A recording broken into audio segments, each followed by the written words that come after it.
आज हम क्लास 10 में प्रश्नावली 7.2 का प्रश्न नंबर 9 पढ़ेंगे। प्रश्न एक बार पढ़ दे रहे हैं। देखिए क्या है। बिंदु ए -2, 2 और बी है 2, 8 ना को जोड़ने वाले रेखाखंड ए बी को 4 बराबर भागों में विभाजित करने वाले बिंदुओं के निर्देशांक ज्ञात कीजिए। ठीक है ना। तो चलिए ये प्रश्न कैसे हल होगा देखिए हम आप लोग को बताते हैं। ठीक है ना। आसानी से इसको आप हल कर सकते हैं। कहता है कि देखिए ये रेखाखंड है। रेखाखंड क्या है? एक छड़ी है ना। मान के सीधा छड़ी है या कोई डंडा है। ठीक ना।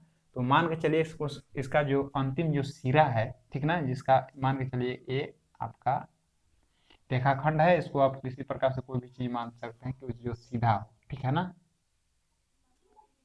तो मान के चलिए सीधा है, ये डंडा मान के चलिए, छड़ी मान के चलिए। ठीक है ना। और इसका अंतिम जो सिरा है ये क्या है? ए बी है। ये समझिए कि ये क्या है? ये रेखाखंड है। ठीक है ना। छड़ी मान लेते हैं। अब इसको अगर बराबर भाग में काटना है, कितने बराबर भाग में काटना है? 4 बराबर भाग में करना है। तो आप कितने जगह पर बिंदु लगाइएगा? ठीक है ना। ये प्रश्न है तो कितने जगह बिंदु लगाएंगे कि 4 भाग बन जाएगा? ठीक ना। 4 जैसे ए बी जो है, एक मान के चलिए एक छड़ी है। ठीक है ना। उसको 4 भाग में अगर हमको बांटना है तो कितने जगह बिंदु लगाएंगे? ठीक है।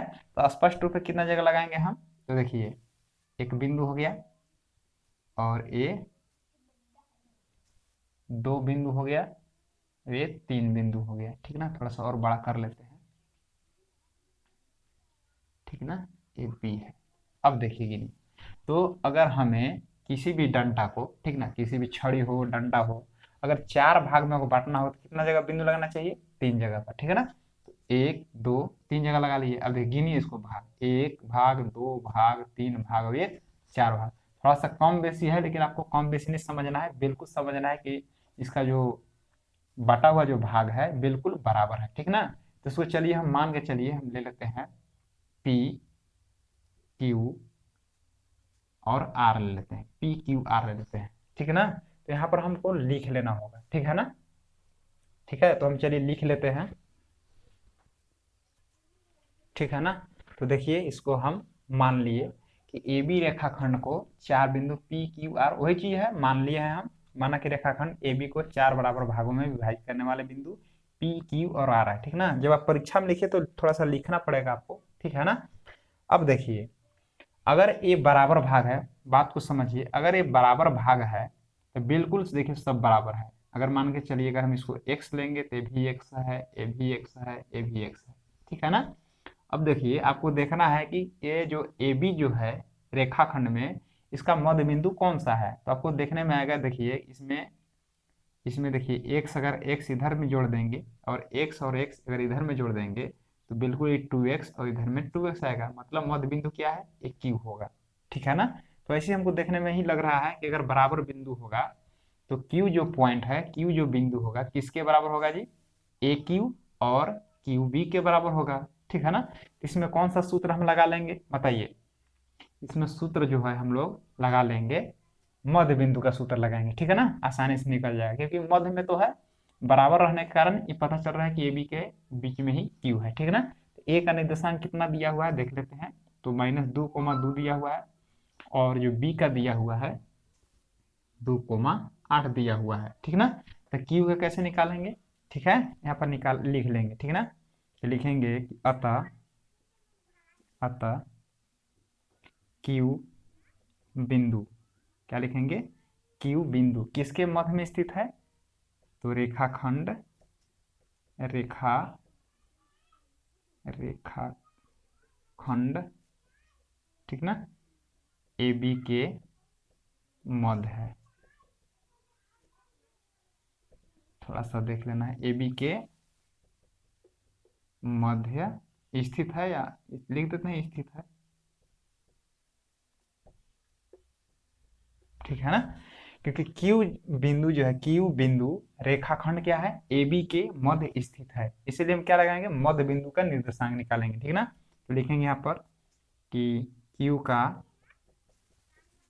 यहाँ पर आप लिख लीजिए चूंकि। ठीक है ना। और यहाँ पर लिख लीजिए आप अतः। ठीक है। अतः क्यू का निर्देशांक, क्यू का निर्देशांक, ठीक ना, बराबर। आप जानते हैं कैसे निकलता है, ए होता है x1 का मान, ये हो जाएगा y1 का मान, ये हो जाएगा x2 का मान, ये हो जाता है y2 का मान, ठीक है ना। x x में जुड़ जाएगा, y y में जुड़ जाएगा, ठीक है ना। तो इसका सूत्र भी आप लोग लिख चुके हैं, ठीक है ना। इसको सूत्र हम नहीं लिख रहे हैं, ठीक है ना, डायरेक्ट लिख रहे हैं।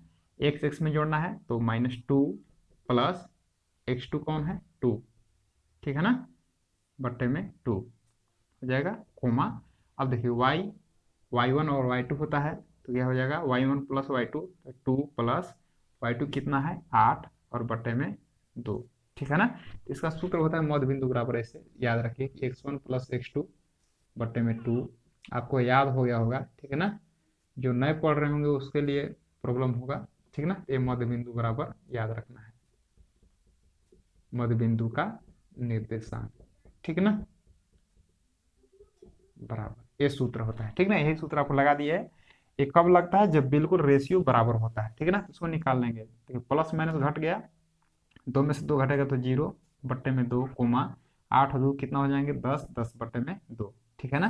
तो कितना हुआ, 2 से भाग लगाएंगे 0 में तो कितना आएगा 0 होगा, और 2 से भाग लगा देंगे 10 में तो 5 बार में कटेगा, यानी 0,5 आ गया, ठीक है ना। यानी क्यू का निर्देशांक क्या हमें प्राप्त हुआ, तो यहाँ पर लिख दे रहे हैं, बगल में ही लिख दे रहे हैं 0,5, ठीक है ना। तो चलिए हमें प्राप्त हो गया, ये हमको क्यू का निर्देशांक प्राप्त हो गया, ठीक ना। अब हम निकालना है, अब देखिए दो निकालना है पी और आर को। तो आप देखिए ध्यान से कि जो पी जो है, ठीक ना, देखिए सब भाग जो है चारों भाग बराबर है, ठीक ना। तो पी जो है किसके मध्य में स्थित है, तो हमको समझ में आ रहा है कि ए और क्यू के बीच में स्थित पी है, ठीक है ना। तो यहाँ पर लिखेंगे, आराम से बना सकते हैं, फिर लिखेंगे पुनः पुनः, ठीक है ना। क्या लिखेंगे कि बिंदु पी बिंदु किसके मध्य में स्थित है, तो ए क्यू ना, ए क्यू के मध्य स्थित है, मध्य स्थित है, ठीक है ना। तो फिर से वही लगाएंगे, क्या लगाएंगे, अतः क्या लिखेंगे, फिर से किसका निकालेंगे हम पी, ठीक ना। तो पी किसके बीच में है, ए और क्यू के बीच में स्थित है ना, क्योंकि इसका रेशियो को निकालिएगा तो 1:1 आएगा, ठीक है ना। तो उसी प्रकार से निकालेंगे जैसे इसको निकाले हैं, सूत्र वही रहेगा मध्य बिंदु का, ठीक ना। तो देखेंगे यहाँ पी के निर्देशांक, पी के निर्देशांक बराबर, ठीक है ना। तो वही लग जाएगा, सूत्र हम फिर से नहीं लिख रहे हैं, ठीक है ना। तो आपका देखिए इस प्रकार से आपको लिखना नहीं है, ठीक है, समझाए हैं तो सब गड़बड़ा जाएगा। अब आपको इस प्रकार से समझना है, देखिए तो ए हो गया और किसके बीच में है, ए की, तो यहाँ मान के चले क्यू है, बीच में क्या है पी है, ठीक है ना। तो यहाँ पर जो 2,2 है और क्यू क्या है 0,5 है, उसी प्रकार से लिख लेंगे x1 है y1 है, x2 है y2 है, ठीक है ना। तो आराम से निकाल लेंगे उसी प्रकार से। तो क्या होगा x1 प्लस x2, यानी x1 का मान कितना है -2 प्लस x2 का मान कितना है 0 है, बट्टे में 2 हो जाएगा, कोमा फिर y1 प्लस y2 सूत्र है ना, y1 प्लस y2 बट्टे में 2 है, तो y1 का मान कितना है 2 प्लस y2 का मान कितना है 5 बट्टे में कितना हो जाएगा 2 हो जाएगा, ठीक है ना। इसके बाद क्या करेंगे, इसको हम बना लेंगे, हल कर लेंगे, तो 2 ये कितना हो जाएगा -2 बट्टे में 2 हो जाएगा, ठीक है ना। कोमा 5 2 कितना हो जाएगा 7, 7 बट्टे में 2, ठीक है। अब इसको अगर हम निकाल लेंगे, देखिए ये 2 से 2 कट जाएगा, तो कितना प्राप्त होगा -1, ठीक ना, और कोमा 7/2, 7 बट्टे में 2, ठीक ना। इसको काटिएगा तो 3.5 आ जाएगा, ठीक ना। तो पी का निर्देशांक क्या हमें प्राप्त हुआ -1, 7 बट्टे में 2, इसको लिख सकते हैं इस जगह पर। तो इसी जगह पर हम लिख दे रहे हैं कि -1, 7 बट्टे में 2, ठीक है ना। इसी प्रकार से हम उसको भी निकाल लेंगे, ठीक है ना। अब इसको फिर से निकाल लीजिए, अब देखिए अब आराम से आप बना लीजिएगा, ठीक है ना। उसी प्रकार से देखिए किसको निकालना है, पी को निकाल लिया हम, क्यू को निकालें, क्या बचा आर को। अच्छा आर को देखिए किसके किसके बीच में स्थित है, तो आर जो बिंदु है आप बताइएगा क्यू और बी के बीच में स्थित है, तो वही रूल चलेगा, ठीक है ना। बस आसानी से पुनः वही रूल अपनाएंगे। क्या अपनाएंगे कि जो बिंदु है आर बिंदु, ठीक है ना, ये क्यू बी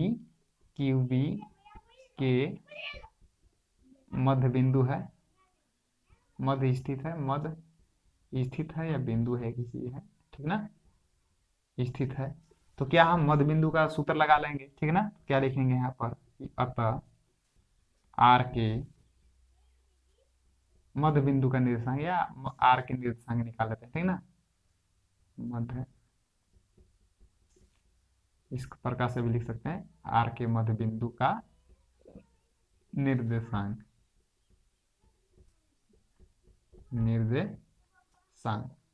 बराबर, ठीक है ना। तो उसी प्रकार से समझेंगे। देखिए x1 का मान फर्स्ट वाला है, फर्स्ट वाला जो है ना, इसका फर्स्ट वाला, इसका फर्स्ट वाला, ये x1 का मान है, ये x2 का मान है, तो जोड़ देंगे 0.0+2 हो जाएगा बट्टे में 2, ठीक है ना। अब इसका दूसरा वाला y1 का मान है, इसका दूसरा वाला मान y2 का है, तो y1 का मान कितना हो जाएगा 5, y2 का मान कितना है 8 और बट्टे में 2। इसको हम हल कर लेंगे तो कितना होगा, 2 और 0 जोड़ देंगे तो 2 बट्टा में 2 होगा, कोमा 8 5 13, 13 बट्टे में 2 होगा।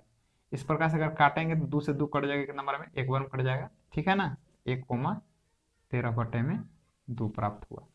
इस प्रकार से हम लिख सकते हैं कि आर का क्या निर्देशांक प्राप्त हुआ हमें, तो लिखेंगे 1,13/2, ठीक है ना।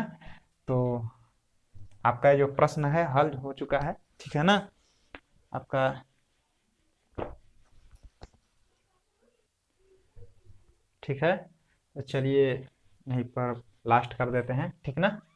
तो समझ में आ रहा होगा कि आपका जो क्यू का निर्देशांक आपको ये वाला है, ठीक ना। मतलब लिख दीजिएगा कि अतः, या यहाँ पर लिख सकते हैं कि क्यू का निर्देशांक 0,5 है, ठीक ना। पी का निर्देशांक -1,7/2 है, और इसका जो है आर का जो निर्देशांक है 1,3/2 है, ठीक ना। मध्य बिंदु का भी निर्देशांक लिख सकते हैं या क्यू का निर्देशांक लिख सकते हैं, आपको कोई दिक्कत नहीं होगा, मार्क्स बिल्कुल नहीं कटेगा, ठीक है ना। तो आशा करते हैं प्रश्न आपको समझ में आ गया होगा। धन्यवाद।